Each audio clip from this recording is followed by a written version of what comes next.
Selamat malam saudara yang dikasihi Tuhan. Mengantar Anda beristirahat, renungan malam dari Pendeta Dr. Erastus Sabdono bersama saya Yohana Ibrahim dengan tema menghayati keberadaannya.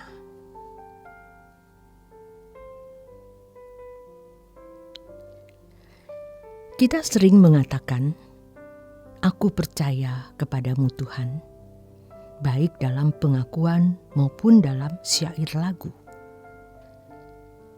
Tetapi persoalannya, apakah kita benar-benar memiliki percaya yang diakui oleh Allah? Banyak orang merasa sudah percaya kepada Allah, tetapi tidak mempersoalkan dengan sungguh-sungguh apakah percayanya itu benar-benar percaya yang benar. Apakah Allah merasa dipercayai oleh kita? Apakah Allah mengakui percaya kita terhadap Dia sudah benar? Oleh sebab itu, kita harus mempersoalkannya dengan sungguh-sungguh. Kita harus berperkara dengan Tuhan dan mempertanyakan apakah percaya kita kepadanya sudah benar. Bukan hanya dari pihak kita sudah merasa percaya kepada Allah, tetapi justru harus dari pihak Allah. Percaya yang benar kepada Allah bukan sesuatu yang mudah dan sederhana. Ironis, banyak orang berpikir mempercayai Allah itu mudah dan sederhana. Karenanya, mereka tidak pernah menggumulinya dengan sungguh-sungguh. Mempercayai Allah yang tidak kelihatan harus diperjuangkan, sebab mempercayai Allah yang tidak kelihatan bukan hanya meyakini bahwa Allah itu ada, bukan hanya menyetujui dalam pikiran bahwa Allah itu ada, melainkan kita harus menghayati keberadaannya.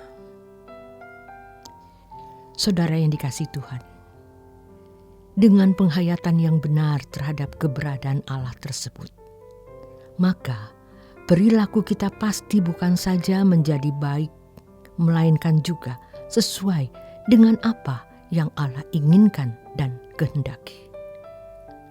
Itu sulitnya.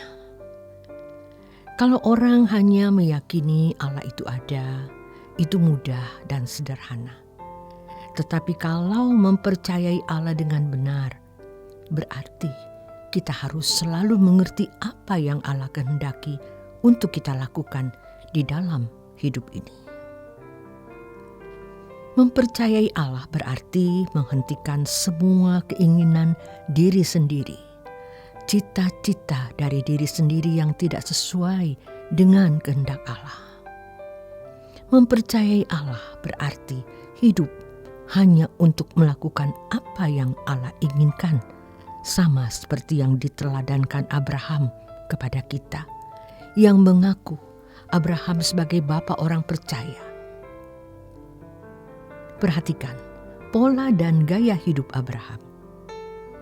Hidupnya benar-benar disita hanya untuk melakukan kehendak Allah Bapa di surga.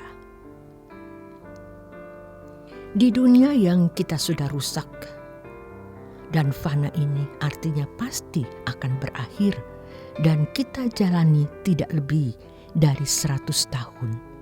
Ketika kita membuka diri terhadap keinginan-keinginan yang bukan berasal dari Allah, hal itu membahayakan bagi kehidupan kekal kita.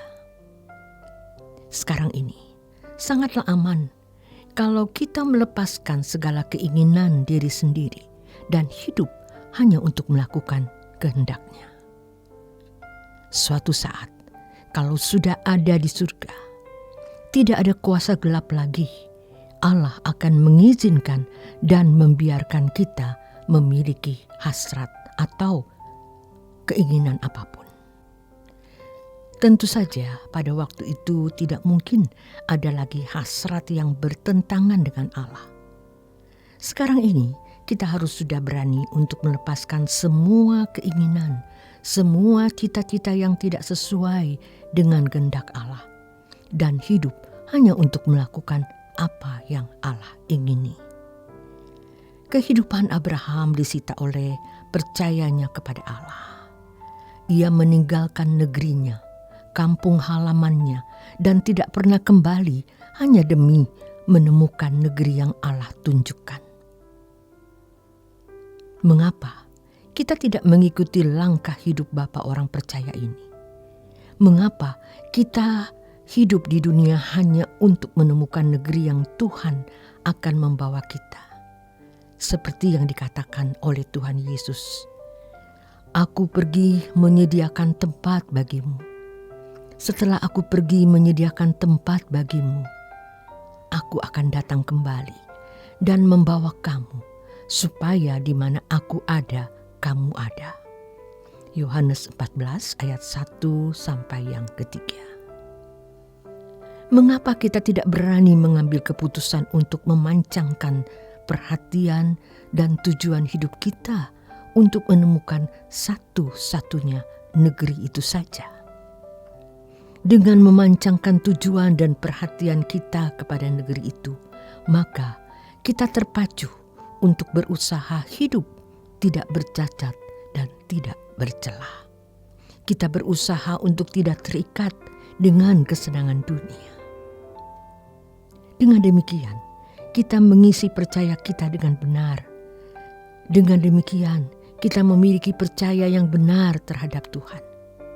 Pasti Tuhan merasa bahwa Dia benar-benar kita percayai karena percaya kita kepadanya benar. Seorang yang hidupnya tidak ditujukan untuk kerajaan Allah dan tidak berjuang untuk hidup tidak bercacat dan tidak bercelah, apakah orang yang belum percaya atau tidak percaya kepada Allah? Orang yang percaya kepada Allah adalah orang yang memancangkan perhatian dan tujuan hidupnya hanya untuk kerajaan surga dan berusaha untuk hidup tidak bercacat dan tidak bercelah, agar layak menjadi anggota keluarga kerajaan Allah. Orang-orang yang sungguh-sungguh memperjuangkan hal ini pasti dipelihara Tuhan. Karena orang-orang seperti ini adalah calon penghuni keluarga kerajaan Allah. Mempercayai Allah yang tidak kelihatan bukan hanya meyakini bahwa Allah itu ada, bukan hanya menyetujui dalam pikiran bahwa Allah itu ada, melainkan kita harus menghayati keberadaannya. Terima kasih atas kebersamaan Anda di Renungan Malam. Tuhan Yesus memberkati.